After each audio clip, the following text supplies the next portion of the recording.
Bem, pessoal, vou compartilhar com vocês aqui a aula que eu ministrei no Rectal, que é o evento, um dos maiores eventos de inovação do Brasil.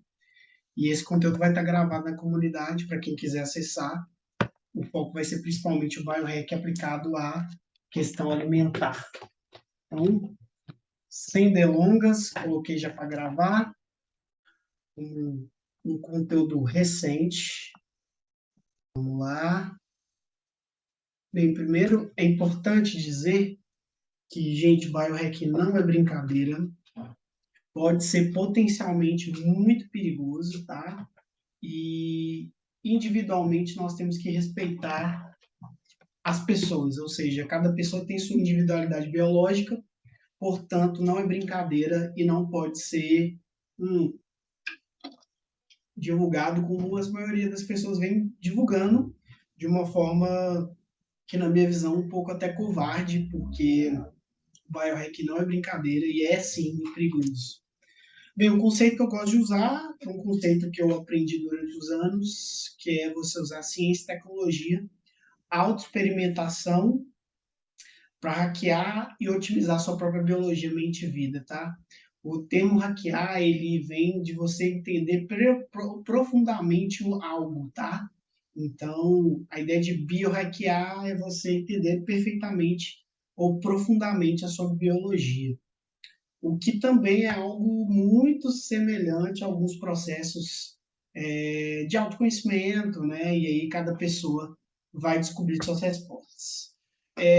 Esses são alguns dos exemplos de pessoas que utilizaram do biohack de um nível muito profundo e até perigoso, né? Porque a gente começa literalmente a brincar de Deus, a mexer com algo bem complicado em termos de crença humana.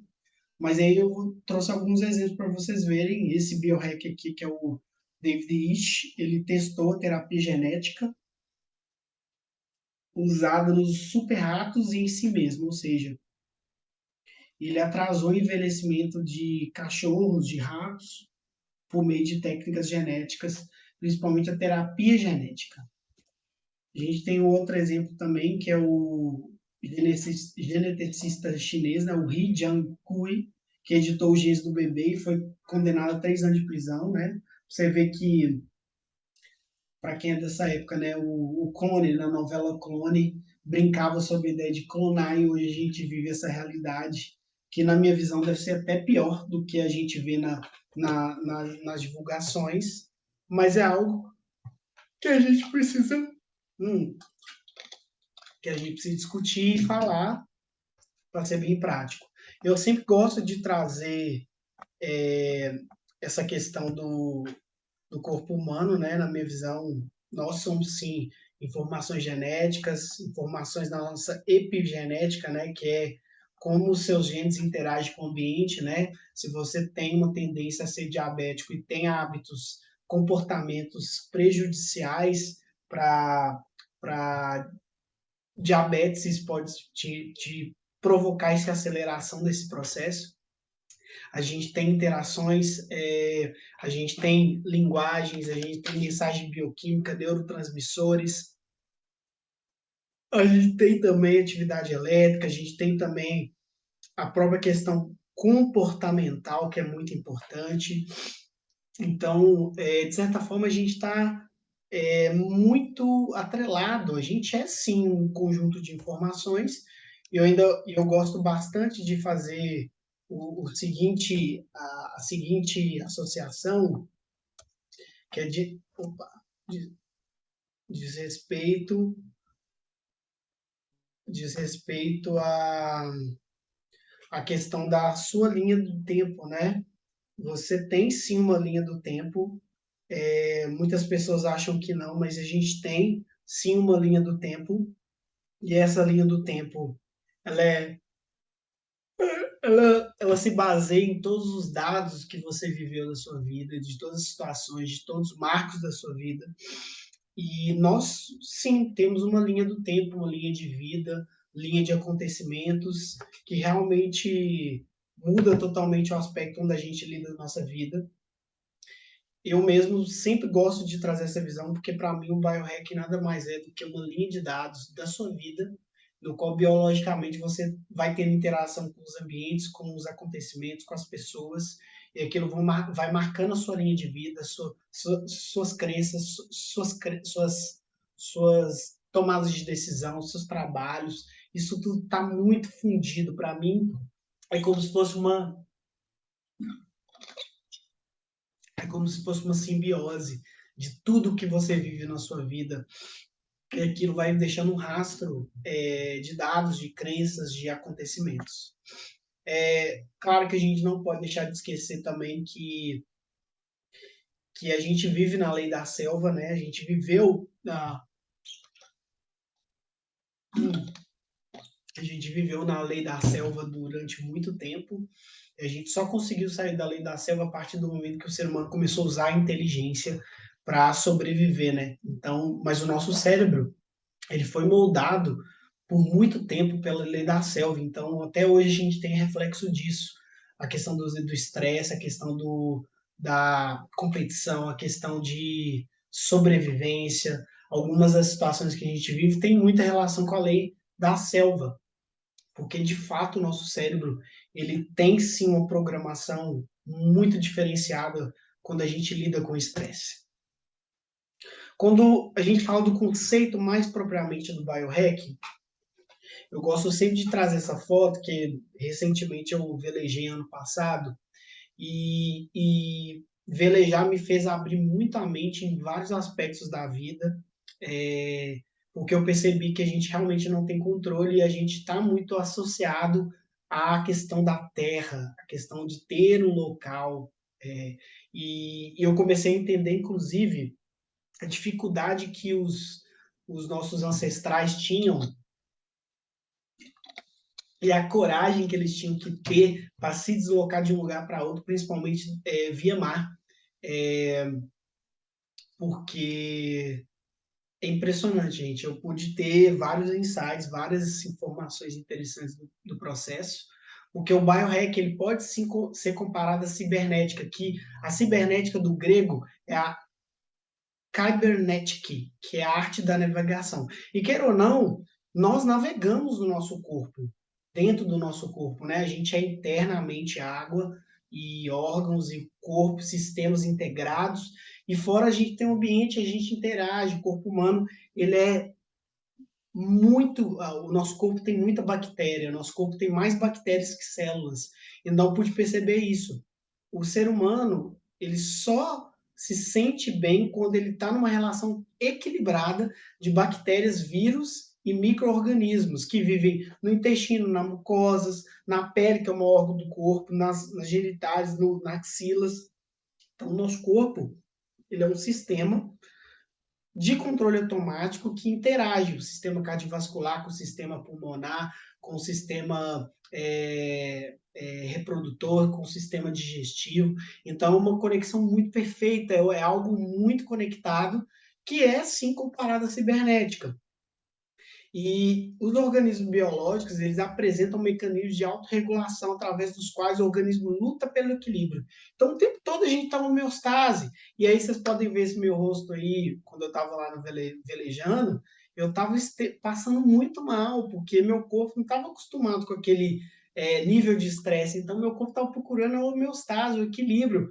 Mas por eu não ter velejado, por eu ter não tido essa experiência, o meu corpo sabia o que fazer frente àquela experiência que era velejar. Então, eu pude perceber que existe uma relação muito interessante de homeostase. Para quem muda de cidade, para quem muda de país, tem-se um período de homeostase, de reequilíbrio, de aceitação, um período de conexão com o ambiente. Então, o biohack ele traz isso, traz essa possibilidade de entender o ser humano em sua plenitude, sabe?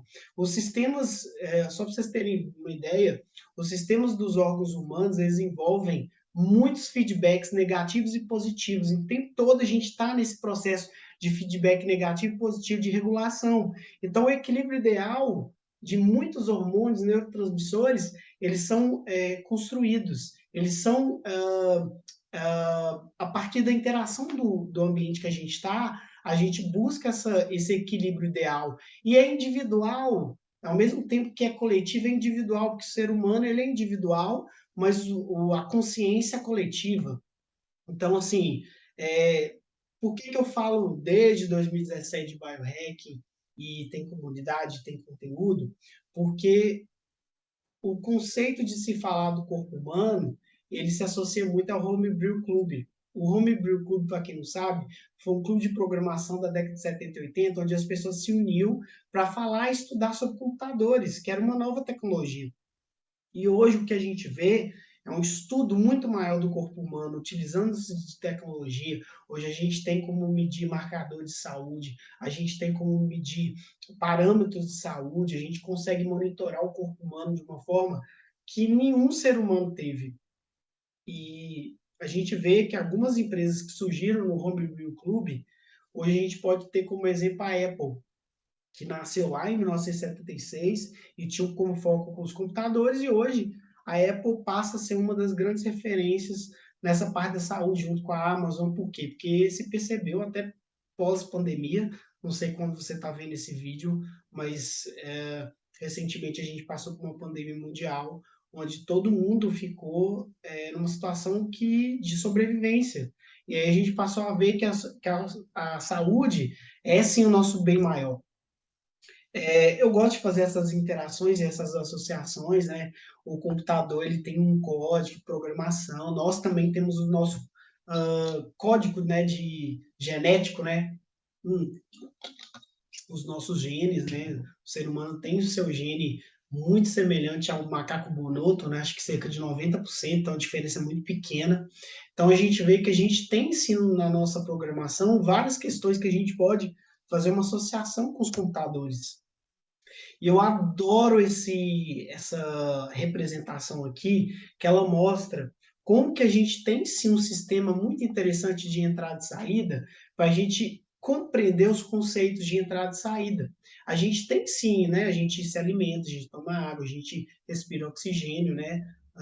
Ao mesmo tempo que a gente tem a defecação, que é um processo de desintoxicação e liberação de sujeira do nosso corpo, ao mesmo tempo que a água também a gente libera por meio da urina, a gente libera CO2. Então, de certa forma, a gente tem sim uma engenharia da saúde, a gente tem uma engenharia do corpo ali de entrada e saída, né? Então, esse processo de entrada e saída, feedbacks positivo e negativo, neurotransmissores, emoções, sentimentos, relacionamento com as pessoas, troca de energia, enfim, são assuntos que, na minha visão, são assuntos que ainda vão render muito, porque o corpo humano ele é realmente perfeito e tem uma conexão muito interessante com o ambiente onde a gente está. Então, existe essa relação de troca de ambiente, entrada e saída, que, na minha visão, é extremamente importante, sabe, gente? Opa, parou de compartilhar aqui. Opa, gente, desculpa, parou de compartilhar aqui. Aqui.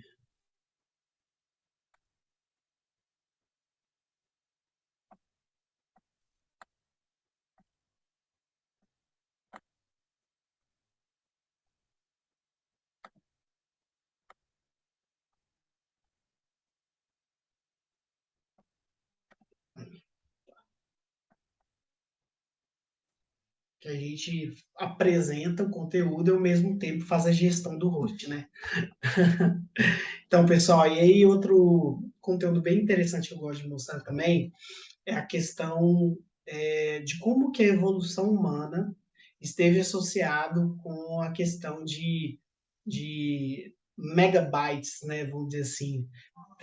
Se a gente fosse comparar o nosso cérebro, se a gente fosse comparar o nosso cérebro com computadores, a gente poderia ver como que a evolução das nossas tecnologias, elas tiveram uma associação direta, que a gente poderia associar com alguns animais. A gente vê a evolução dos computadores, né, das tecnologias, dos eletrônicos, associadas a essa capacidade cada vez maior de processar, porque, queira ou não, o cérebro humano ele tem uma capacidade absurda de processamento, ele, mesmo sendo analógico, ele tem uma capacidade de processamento absurdo, que hoje nenhuma inteligência artificial chegou ainda na gente. Apesar de que a gente tem vários estudos que se baseiam na questão da singularidade, né? Que é quando a máquina iria ultrapassar a capacidade do ser humano, mas isso ainda não chegou, porque a inteligência artificial, ela, a forma como ela processa não é como nós seres humanos, nosso cérebro. Então, né, a gente sempre fala que a gente é um algoritmo biológico, né? Então a gente tem a capacidade de se adaptar muito facilmente às situações e aí a gente consegue fazer um paralelo, né, aos computadores, às tecnologias, a questão a questão dos programas que você instala, né, que são as crenças e as situações que você coloca dentro da sua vida, ou mesmo a forma de pensar, né, como o próprio autor do livro Rápido e Devagar, do o livro Rápido e Devagar, né, que é do... Nossa, me fugiu o nome. Ele foi ganhador do Prêmio Nobel da Economia, e ele falou, né, da questão do rápido e devagar, né, como que o seu cérebro pensa e, e aí a gente tem que a independência dos sistemas, né, sistema cardio, sistema intestinal, coração, são interdependentes, assim como os programas dos softwares dos computadores, né? E a gente tem a questão do corpo e do cérebro, né, como um hardware, né, nesse funcionamento, né, a conexão do nervo vago, né, do cérebro ao intestino, que novas tecnologias e novas questões estão sendo criadas. A gente tem também a questão dos vírus, das bactérias, que quando não estão em equilíbrio no nosso corpo geram doenças para a gente. E aí eu sempre falo também a importância dessas três vias, né? Que é o coração, o cérebro e o intestino, né? O coração com essa questão dos neurotransmissores, com essa questão neuro essa questão dos neurônios e essa questão também da questão eletromagnética, né? O cérebro com a sua capacidade de concentração, de foco, de coordenação das atividades, a questão do intestino, né? Que está mais do que comprovada a importância dele para a produção de serotonina, para o sistema imunológico, né, o que você come, a questão da entrada e saída, né, que é muito importante. A gente tem também, gente, algo muito interessante acontecendo, que ao mesmo tempo que a gente está aumentando a nossa capacidade de processamento, né, nas nossas máquinas e aproximando e um dia talvez ultrapassando a capacidade do cérebro humano, é a questão da lei de Moore, que falava que a cada 12 meses a gente ia ter uma multiplicação da capacidade de processamento nos vamos dizer assim, na tecnologia, né? Principalmente nos computadores. E o que se viu disso é que a gente começou a ultrapassar a capacidade dos animais, criando tecnologias, e o que a gente vê hoje é que a lei de Moore finalizaria até 2022. E o que a gente viu é que isso não aconteceu. Na verdade, cada vez mais o processamento vem aumentando e o tamanho dos processadores vai ficando cada vez menor. A gente tem também, num paralelo disso, uma redução do preço base do sequenciamento genético, ou seja, está cada vez mais barato fazer um sequenciamento genético. Hoje, com um pouco mais de R$ 800, você consegue monitorar a sua biologia por meio de um teste genético, por exemplo, da Genera, né? Então, a gente vê que o preço do sequenciamento está caindo e, enfim, eu sou do tempo que o programa do Ratinho, tinha um exame do DNA, que era extremamente caro. E hoje a gente tem essa facilidade em termos de acesso e valor. E isso tudo acelera todo o nosso processo de entendimento da nossa biologia, de entendimento de quem a gente é, de entendimento das nossas doenças, de entendimento do nosso futuro, da nossa longevidade. Isso começa a caminhar juntamente com essa questão da singularidade. Lembrando, gente, que esse slide está tão pouco ultrapassado, né? A gente está no ano 2022 aqui, e muita gente se falava que em 2023 a energia da máquina superaria a potência do cérebro humano, e isso não aconteceu ainda. Agora, se estuda, por meio de alguns autores como Ray Kurzweil, entre outros, que em 2045 a máquina vai superar o ser humano em termos de capacidade cerebral, né? Se nós não nos destruirmos antes, né? Então, assim, o transhumanismo, o biohacking, que são assuntos que começam a imaginar e levantar a cabeça para o futuro, tem sim uma conexão muito direta com a questão da singularidade, que é essa ascensão das máquinas sobre a nossa capacidade cerebral. Apesar de que eu entendo que alguns pontos do ser humano não serão substituídos, principalmente a questão das emoções, a questão da adaptabilidade, a questão da flexibilidade cognitiva, mas enfim, a gente entra em outros assuntos aqui, não é o foco aqui desse treinamento, desse repeteco do rectal. A gente lida assim com um problema, porque a tecnologia, em alguns aspectos, é sim exponencial, mas nós, seres humanos, somos lineares. Então, a gente acaba tendo esse problema, porque a gente cria uma situação um pouco difícil, porque se nós somos lineares e a tecnologia está indo exponencialmente, a gente cria muitos gaps educacionais, profissionais, de saúde, que a gente tem que lidar como ser humano, como uma espécie, né? Porque a gente começa a ver uma diferenciação alimentar, uma diferenciação médica, a gente começa a ver também uma diferenciação de classes, tudo em função do acesso à saúde, à longevidade, a tecnologias, né? Hoje, nem toda tecnologia, apesar do valor estar bem menor, não é acessível para todo mundo. Então, a gente cria muitos problemas que a gente tem que lidar como espécie. De fato, a gente está em evolução. Eu sempre falo que, para mim, a gente já está em simbiose com a máquina. Hoje, ninguém consegue lembrar de 10 números de celulares. É impressionante, ninguém consegue. Ao mesmo tempo que a gente começa a criar e lidar com situações extremas de política, situações extremas de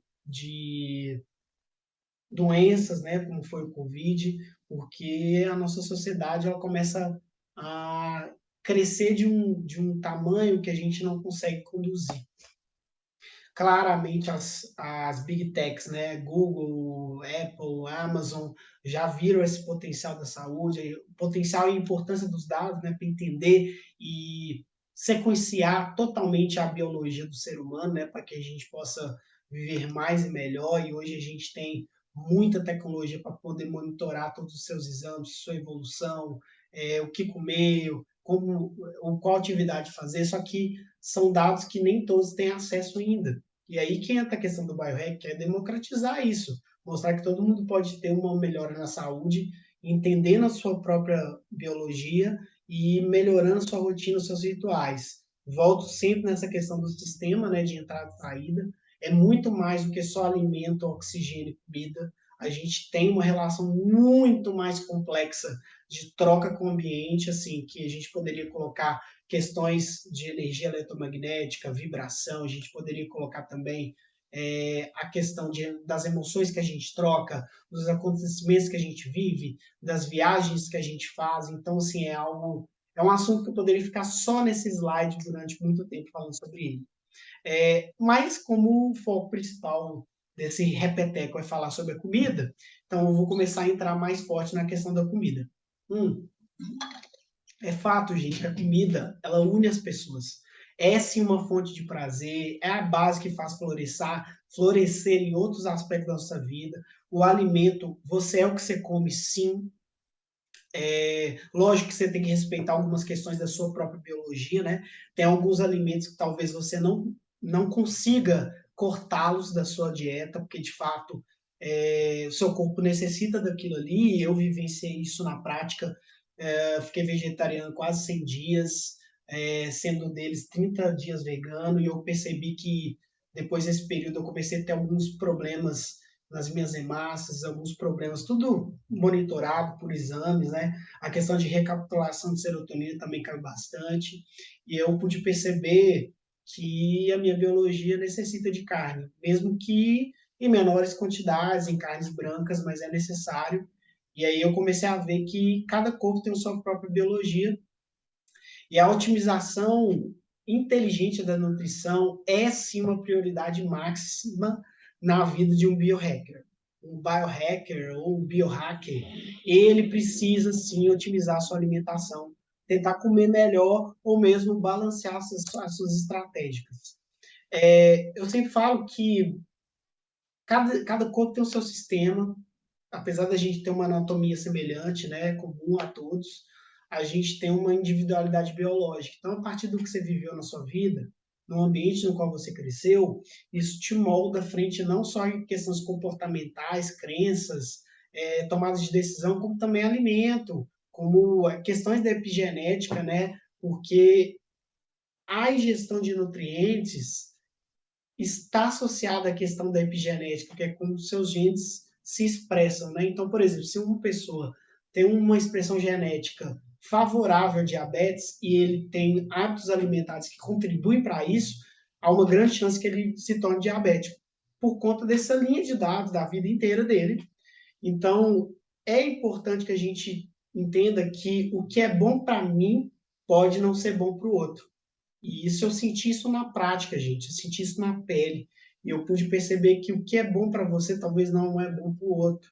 E vice-versa. Então a gente tem que entender que a ingestão de certos alimentos, de aceitação de certos processos, de situações de homeostase e equilíbrio, ela tem uma relação muito interessante de provocar resultados e mudanças. Por exemplo, às vezes um treinamento aeróbico para mim, por exemplo, é algo que eu adoro, que eu me adapto super bem e muito rápido, enquanto talvez para outra pessoa seja algo extremamente cansativo e perigoso. Então, o corpo tem essa individualidade biológica, claro que coletivamente a gente é uma espécie, mas a ingestão de nutrientes, ela se adapta frente às situações do indivíduo. Eu gosto também sempre de trazer essa temática aqui, porque tem uma relação direta com o Golden Ratio, né, que é nossa, agora eu me esqueci o termo, mas o termo Golden Ratio, ele, ele tem uma questão muito interessante, vou até pesquisar aqui para vocês o que, se eu não me engano, é algo áureo. O Golden Ratio é um termo que eu comecei a estudar tempos atrás para e, e, e é muito interessante o conceito do Golden Ratio. O Golden Ratio, gente, é a proporção áurea, tá? Proporção áurea é o número de ouro, número áureo, seção áurea, proporção de ouro, é uma constante real algébrica irracional denotada pela letra grega π, tá? Então, assim, tá, mas o que que isso interfere na minha vida, na minha biologia, na minha saúde? Gente, essa proporção áurea mostra que nós somos fruto da natureza, que nós somos uma coisa só. E aí, quando você vê o Golden Ratio, eles conseguiram medir tanto a questão cerebral quanto o corpo do ser humano. Então, existe sim uma proporção áurea, o ser humano ele tem sim essa conexão direta com a natureza. A gente não tem outra casa, a gente realmente precisa mudar a forma como a gente lida com a natureza, com a sustentabilidade. A gente não pode viver o agora sem pensar no amanhã, porque de fato a gente faz parte da natureza, a gente é fruto dela e de todas essas interações. Essa imagem aqui é para representar isso. Então, assim, as escolhas alimentares elas não se limitam aos favoritos do mainstream. Então, o biohacker, ele vê a nutrição como tecnologia a ser usada para alavancar os seus desafios. Então, sim, comer bem, comer melhor, pode sim melhorar sua produtividade, sua energia. A otimização da saúde fisiológica, ela envolve, gente, a equilibrar tanto os níveis inferiores do sistema, como mitocôndrias, microbiota, microbioma, que tem relação direta com o intestino, com a conexão nervo vago, cérebro, intestino, como também a questão das relações sociais do meio ambiente. Então, não dá para a gente excluir o planeta, sabe? Não dá para você só pensar em você no seu alimento. Existe sim uma relação muito direta e o biohacker, ele vê a nutrição como tecnologia. E sim, gente, é uma tecnologia milenar, ancestral. A gente, infelizmente, hoje, proporcionalmente, a gente gasta a gente gasta menos dinheiro em comida e com a conexão dos alimentos de onde vieram, ou seja, a gente não vê, a gente só come, a gente não sabe de onde o alimento veio. Hoje existem até iniciativas de QR Code, tecnologias para ver onde o boizinho nasceu, onde a carne nasceu, onde o produto veio. Por quê? Porque saber a origem. O alimento, o ato de cozinhar, eles são extremamente importantes para o nosso corpo. E à medida que a diversidade dos alimentos diminuiu, muitas doenças raras em nossos ancestrais elas aumentaram. Então, assim, existem aproximadamente, gente, quase 50 mil plantas comestíveis no mundo. E, infelizmente, a gente está cada vez mais se restringindo a certos alimentos. Então, é algo assim que muito complicado.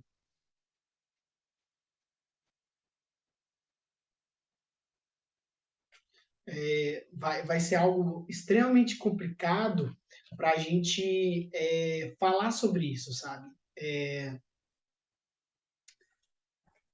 Bem, hoje, só para vocês terem uma ideia, os 15 mais utilizados alimentos representam cerca de 90% da ingestão energética. Então, arroz, milho e trigo, sozinhos, eles alimentam aproximadamente 60% da população mundial.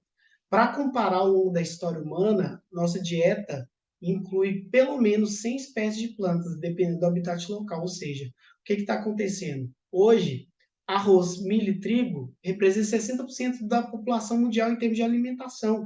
Isso é muito ruim, porque mostra que a gente não tem variedade alimentar, e é a variedade alimentar, gente, que fez com que os nossos ancestrais não passassem aperto em termos de doenças raras. Então, é algo que a gente precisa trabalhar bastante. E isso reflete diretamente com essa questão da microbiota, né? Que é o microbiota intestinal, onde a gente tem bactérias boas e bactérias ruins, por exemplo, lactobacillus, bacteroides, bifidobacteriums, enfim, são algumas das bactérias boas, enquanto que a gente tem bactérias ruins como Clostridium capidacter, enfim, vocês estão vendo a imagem aí, tipo, minha, minha pronúncia não está muito legal, mas fato é que o sistema digestivo, com essa função de quebrar os alimentos, absorver os nutrientes do intestino, tem uma função muito importante. A digestão, ela é sempre dividida por duas fases, né? A digestão mecânica, que é quebrar os pedaços menores pela mastigação, e digestão química. Dependendo do equilíbrio bacteriano do indivíduo, o uso liberal de antibióticos pode causar predisposição à diarreia e à infecção, tá? Então, o crescimento excessivo de bactérias nocivas é muito ruim. A gente tem um equilíbrio de bactérias boas e bactérias ruins, e o uso de antibiótico mesmo já resultou o aumento de bactérias resistentes e a prejudicar a flora intestinal, facilitando doenças, né? Porque o intestino está a questão da serotonina e a questão também do sistema imunológico. Então, a chave hoje é sim realmente o intestino, essa parte intestinal. A gente tem um eixo, né, intestino-cérebro muito interessante. Esse eixo intestino-cérebro refere-se, né, à conexão neurológica e bioquímica do sistema nervoso entérico do intestino e do sistema nervoso central. Então, existe, gente, a gente tem essa conexão entre o cérebro e o intestino, a gente tem o nervo vagus, a circulação. Então, assim, se você não come bem, logicamente a função cerebral sua vai ser prejudicada, assim como as suas enzimas pancreáticas e a atividade fraca da sua vesícula biliar. Então, assim, compromete sim o equilíbrio e a função intestinal, trazendo bactérias ruins e prejudicando não só essa questão intestinal, mas como o seu corpo como um todo, porque você passa a ter menos tolerância ao estresse, você passa a ter um humor prejudicado, ansiedade, depressão, por conta exatamente dessa questão alimentar. Tanto é que boa parte dos remédios tem uma relação direta com a recapitulação de serotonina. Boa parte dos remédios de saúde mental tem essa relação. Então, sim, boa parte das doenças mentais hoje tem uma relação direta com os alimentos.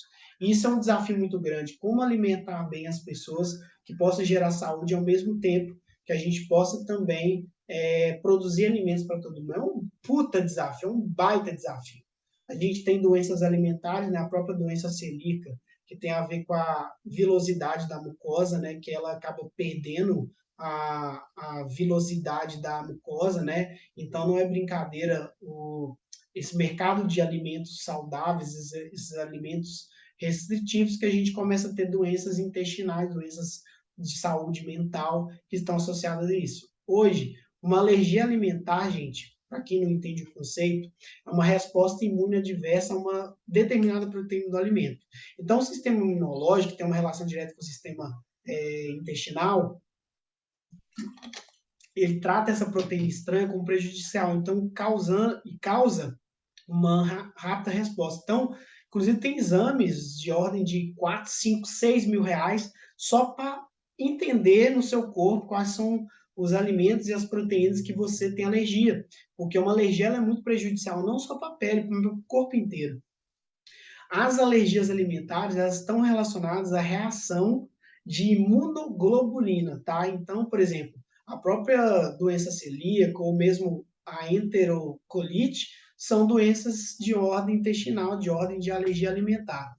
E aí um dado mais interessante, hoje, fatores que podem aumentar a probabilidade de alergias incluem a ingestão liberal de antibióticos na primeira infância, a dieta alergênica da mãe, certas vacinas e particularmente seus adjuvantes, bem como vários produtos químicos, como pesticida, contendo diclofenol. Então, assim, hoje várias alergias estão acontecendo porque crianças estão usando antibiótico na primeira infância, né, que vai até os 7 anos, a dieta muito alérgica da mãe, cada vez mais com alimentos industrializados, então a gente vê a quantidade muito grande de crianças nascendo com, com alguns distúrbios por conta que vem também de uma questão alimentar da mãe, alimentar do pai, né, na primeira infância, enfim, certas vacinas também provocam reações. Não é à toa que durante esse período da pandemia muitas pessoas questionaram e criticaram essa questão do uso da vacina. Enfim, são muitos, a gente tem muitos desafios como humanidade assim, daqui para frente. E aí, os alimentos que mais causam reações alérgicas, gente, anotem, façam print, são nozes, produtos lácteos, produtos à base de cereais, ovos, peixes, mariscos, bem como amendoim, soja e outros leguminosas. Só para vocês terem uma ideia, 90% de todos os alérgicos alimentares são causados por esses alimentos. Então, quer melhorar, meu amigo? Tá alérgico, tá sentindo inflamatório, pele feia, corpo não tá legal, corta esses alimentos, tenta cortar um pouco desses alimentos para ver como que seu corpo vai reagir. Há uma chance muito grande que você melhore. Essa imagem também é muito interessante, que eu mostro um pouco da constituição das bactérias do corpo durante a vida do bebê, da criança, adolescente, adulto e idoso. E vocês podem ver aqui que a gente tem uma relação de bactérias que muda, né? Que muda conforme você vai se alimentando. Ó. Lá atrás, quando a gente é bebê, a gente se alimenta com leite materno, extremamente positivo. A alimentação com fórmula infantil também tem uma questão positiva. Aí a gente começa a crescer, começa a fazer uso de alimento sólido. Aí depois, na vida, a gente tem um processo, né, que depende muito do que você vai comer quando criança. Se você tiver um tratamento com antibiótico, você vai aumentar o bacteroides, que é essa bactéria aqui, ó. Essa bactéria aqui, que é a bactéria boa, mas por conta de equilíbrio, se você tiver desnutrição, você vai produzir a proteobactéria, que é essa bactéria aqui também, ó, protobactéria. Na verdade, ela não está aqui, né, a protobactéria. Enfim, na verdade, vocês podem perceber que há uma relação ali de bactérias a partir da sua vida, do seu corpo. Então, o ser humano ele funciona melhor quando ele está num relacionamento amoroso com o seu ambiente. E nosso ambiente de trabalho, de vida pessoal, o ambiente alimentar, o ambiente de não desnutrição, um ambiente saudável, em essência, nós seres humanos não somos mecanicistas, tá? E aí vem esse moço aí, o Elon Musk, falando que vai fazer o Neuralink, né? Que é muito mais fácil colocar um chip na cabeça das pessoas do que mudar o comportamento, né? Na minha visão, isso não vai ser tão fácil como se parece, porque essa transição corpo humano e máquina ainda, na minha visão, talvez vai demorar pelo menos 5, 10 anos aqui. Claro que o Elon Musk é um visionário em alguns aspectos, mas eu não vejo que algo vai entrar em questões de ética, de utilização. Para quem é da academia, sabe o quanto que fazer pesquisas com seres humanos tem uma questão ética muito forte. Então, não sei, eu entendo que há um pouco de marketing, há um pouco de desejo do transhumanismo, né? Porque claramente o Elon Musk tem medo da inteligência artificial e ele quer que o ser humano seja superior à máquina. E aí, enfim, a gente poderia entrar nessa discussão longamente. Na minha visão, a gente já está híbrido, a gente já tem uma dependência muito grande com a tecnologia e a gente vai cada vez mais se conectar à máquina, mas de forma mais médio e longo prazo. Hoje a gente já tem um aumento sensoriais, né, que é o Human Augmentation, que é o aumento físico, né, que é de aumento sensorial, aumento de capacidade biológica, aumento de capacidade cerebral, já existem jogos, já existem superalimentos, a gente tem questão genética, CRISPR, então assim, a gente já está nesse caminho, só que não é acessível para todo mundo, esse que é o problema. O Raymond Kurzweil, que é um cara bem famoso dentro dessa linha, ele fala que a gente vai ser híbrido, e eu acredito que sim. A gente viu isso na pandemia, como que o trabalho se tornou híbrido, o ser humano começou a ter esse mix de trabalho online e trabalho presencial. E eu acredito que cada vez mais a gente vai caminhar para isso, mas não numa velocidade que essas pessoas estão denominando, porque a velocidade ela não é a velocidade de quem imagina o futuro, né, que são os futuristas, mas sim a velocidade de toda uma sociedade. Quem quiser também procura sobre o Neil Harrison, que é considerado o primeiro cyborg do mundo, tem uma história super legal, um TED super legal, que eu vou colocar aqui no conteúdo também na comunidade para quem quiser. E quem quiser também, a gente está quinta-feira agora a gente vai iniciar a NFT Biohack Brasil, né? Para quem quiser ter acesso a mais conteúdo, a mais informação, a eventos beta, tá aqui também para quem quiser. Quem quiser também, a gente vai fazer um evento na cidade de Sete Lagoas, que é o Conexas, que é com foco em inovação, tecnologia. A gente vai trazer o SG Forte, que é relacionado exatamente nesse conceito de environment, social e compliance. Government, desculpa, SG. Então, quem quiser, meus contatos estão aí. Muito obrigado a vocês que viram esse conteúdo aí na comunidade Biohack Brasil, no YouTube, no Instagram.